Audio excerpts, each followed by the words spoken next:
Alright guys, in today's video we are once again going to be talking about the PlayStation 5, and I think a lot of you are going to be very interested in what we talk about today because I'm sure, as most of you have noticed, ever since Sony did their Road to PS5 deep dive where they allowed Mark Cerny to go really in depth with the PlayStation 5's architecture, there's been a lot of conversation, and unfortunately a lot of that conversation has been pretty negative.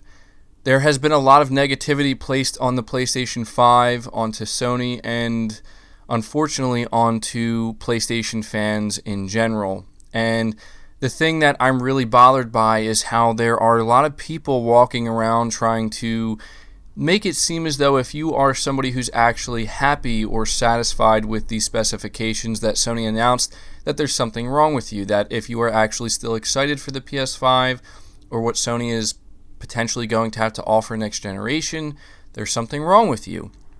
And so I thought it was worth taking some time here to go over some things that individuals within the industry are saying about the PlayStation 5, because there have been a lot of developers to speak out. In fact, I don't even think I'm going to be able to highlight every single developer.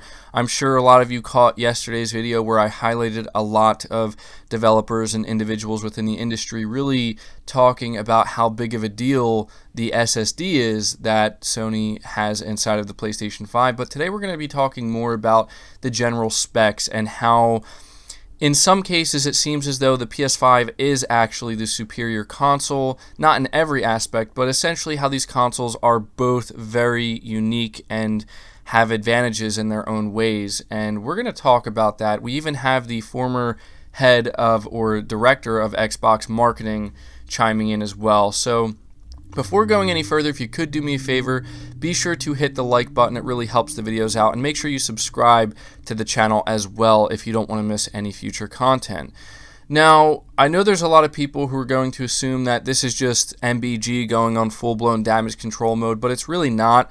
I just want people to understand that there is a lot of good stuff here with the PlayStation 5. It's not all great. I stand by what I said. I think that the marketing in general needs to improve dramatically, and I think that there's still plenty of time for Sony to correct it, and that the next time they do talk about the PS5, they're going to have to show up with the big guns. I just firmly believe that. But that doesn't mean that anything Sony actually said or announced about the PS5 as of right now is actually a bad thing. So the first thing I want to highlight is Jason Schreier and what he had to say on the most recent episode of the Split Screen podcast, where he was talking about the PS5, because Jason Schreier has also expressed that he thinks that what Sony is doing with the PlayStation 5 is awesome, and based off of what many developers are telling him, they're really, really happy with it. But he thinks that the way Sony is marketing it is just really not working out for them right now, and they're going to have to really kind of go back to the drawing board and figure out how they're going to properly market the PS5 going forward. And so I'm going to read you a couple of quotes based off of what he had to say. So he says, "The people I've been talking to over the past few months and the past couple of years who are actually working on the PlayStation have pretty much unanimously all said, this thing is a beast. This thing is one of the coolest pieces of hardware that we've ever seen, that we've ever used before. There are so many things here that are revolutionary, so many behind-the-scenes tools and features, APIs, and all sorts of other stuff that is way beyond my scope of comprehension." So let me be clear. So what I'm hearing from people actually working on these things is that the Xbox is not significantly more powerful than the PlayStation, despite this teraflop number. This is going to lead to weeks and weeks of talk about how Xbox is the most powerful console and so on. Meanwhile, I'm getting texts even today from developers being like, this is such a shame. The PS5 is superior in all these other ways, and they're not able to message right now, or that they're not able to message right now or can't talk about right now. The stuff I'm hearing from developers is very different from what I'm seeing in Sony's marketing strategy. I'm getting texts and DMs from developers being like, it really is such a shame, the PS5 is so superior in all these other ways that they're not actually messaging right now or can't talk about right now. I heard from at least 3 different people since this Cerny thing that the PS5 is actually the superior piece of hardware in a lot of different ways, despite what we are seeing in these spec sheets. As Schreier goes on to say, there's still a lot of time for Sony to rework and correct its messaging. We're still around 8 months from the PS5's launch unless it gets delayed, and there's obviously a lot more ground to cover. So, yeah, I thought that this was extremely important to highlight because while Jason Schreier himself is not a developer, he has contacts, a lot of contacts. He talks to a lot of developers, and I'm going to take his word on this. And when he's saying that basically developers have been saying to him just how amazing this console is, how much of a beast it is, but now, especially after the deep dive Mark Cerny talk, they're messaging him saying, man, it's a real shame that, there's a lot of negativity going around. It seems basically that developers are really happy with everything Sony is doing except the marketing. I think most people at this point, including developers, can agree that Sony may be dropping the ball a little bit here when it comes to properly getting the messaging across. And so I do believe they will turn it around. They certainly have more than enough time to do so. But as you can see here, it's beginning to look more and more like the Teraflop number, as I've said before, just really doesn't matter.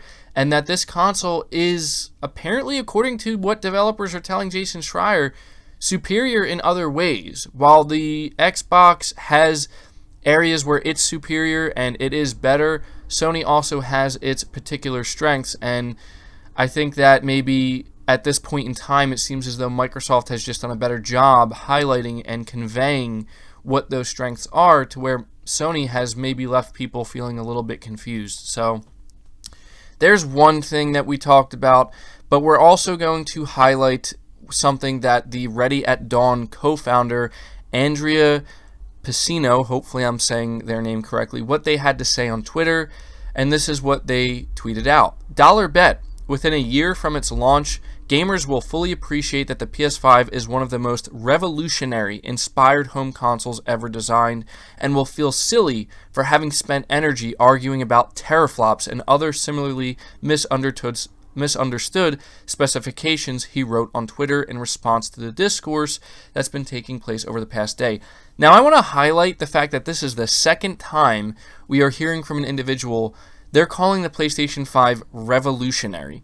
Now, I want to just highlight this because this is what I've been hearing about the PS5 based off of what developers are saying about it, is that this is not so much of an evolution, it's more of a revolution. And that's extremely interesting to me because this is where you start to pay attention to what developers are saying, not people like me, all right, not like random people on the internet who, I don't know what I'm talking about, right? I don't know, I'm not a game designer, so it's not me saying this. I'm not saying it's revolutionary.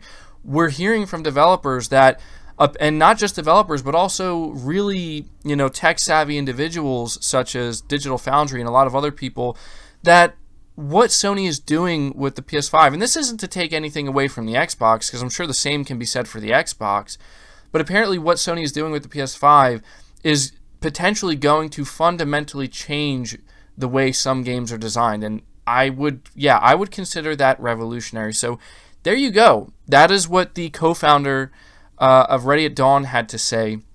And I want to finish this video off by highlighting what the former Xbox marketing director Albert Pinello had to say about the PlayStation 5. And I find this particularly interesting because you would think that if anybody had something, I don't want to say negative to say, but really maybe like nitpick or something, it would be, somebody who used to be Team Xbox. I believe he was with the company for like 17 years.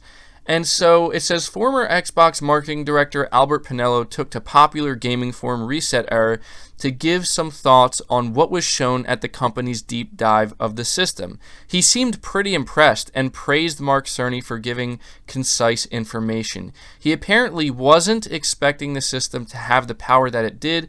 When asked if he was impressed with what Sony was doing, he replied, "I think they are making a couple of very smart moves, actually. Remember, I never thought it was going to be much over 9 Teraflops, so I am not disappointed. If this thing is actually $399, I think it's a great deal." And so there you go. I mean, he's basically saying that the moves that Sony is making, he believes, and this is coming from a marketing director. This is somebody who I believe was in charge of the Xbox One X marketing, and he, I think, was kind of like spearheaded that.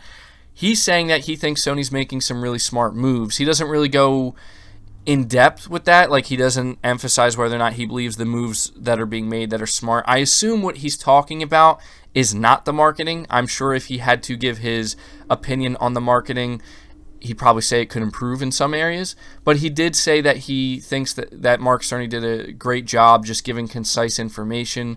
And the moves he may be referring to is what they're trying to do with the hardware itself, because he does seem impressed with the fact that it's actually capable, the console itself, of, you know, hitting a number that's over 9 T-flops, because he wasn't expecting that. And he predicted before that he thinks the PS5 is going to be $399. He thinks that is, and I think this is what a lot of people have predicted, is that is the price point that Sony's been trying to hit this whole time, which would explain why they're just not going for like raw power by just putting the most powerful components in this console as they possibly could, because they could have done that if they wanted to, but they chose not to, and a very good reason for that is because maybe well, first of all, Mark Cerny made it very clear that he talked to developers, and when he talked to these developers, they wanted to implement things in this console that were most important to developers, you know, designed for developers, things that they requested, and apparently this really, really fast SSD is one of those things. And we're not just talking about first-party developers either. Apparently Mark Cerny has traveled all across the world to talk to dozens and dozens of developers at different studios. And you know what? In my opinion, it's all lining up, guys. Like, you're going to see the negativity surrounding the PlayStation 5. And I will admit that at first, maybe I was a little bit overwhelmed because, as I'm sure most of you can tell, I pretty much got attacked because I've been covering a lot of leaks and rumors. But now that the information is out here, it's becoming very clear to me that Sony did their homework with this console, just like Microsoft did as well. And they're basically just two different pieces of hardware. One is just going for raw brute force power.